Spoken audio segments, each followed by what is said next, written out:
So the challenge now is I need a box and I need a bottle. Could be a can, could be anything that you have around home. This is one of my old Christmas present boxes.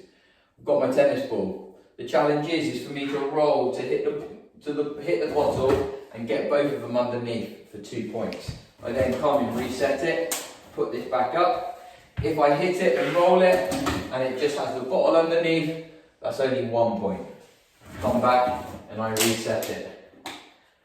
Okay, let's have a little go. I'm going to be about 2 meters back from here. The longer I take it, the harder work it's going to be for me to throw it and also for me to run and reset the box.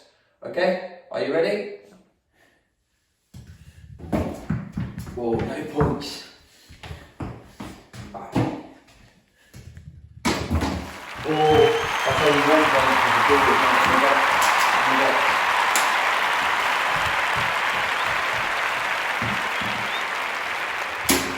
Oh, another 1 point.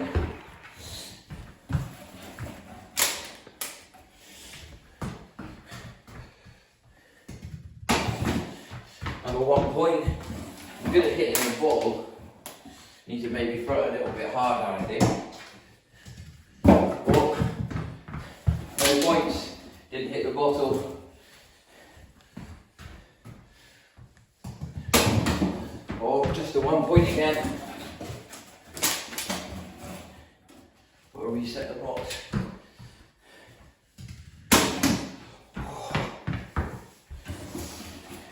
I think I need to hit that bottle a bit harder.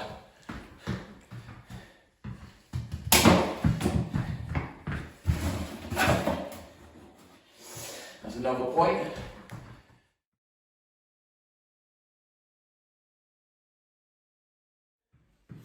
So now I've got my partner Owen, and this time I'm going to wall sit with my legs against the wall, my back against the wall, so I'm nice knee bent. So I'm going to be sat like that, waiting for Owen to do his 2 goes, and then we're going to swap over. Ready, go. No points. A little bit slow. Oh, 1 point, good. Reset the box. Now it's my go. No points. Reset the box. Oh, no points for me. Reset the box. Now I'm still on the wall. So it's like 5 points though. Now this is quite hard, so you might want to change the exercise to suit you. Have 2 points to Owen. Try to do that. I just stand on one leg and balance it while I'm waiting. So Owen, just stand on one leg while you're waiting. Oh,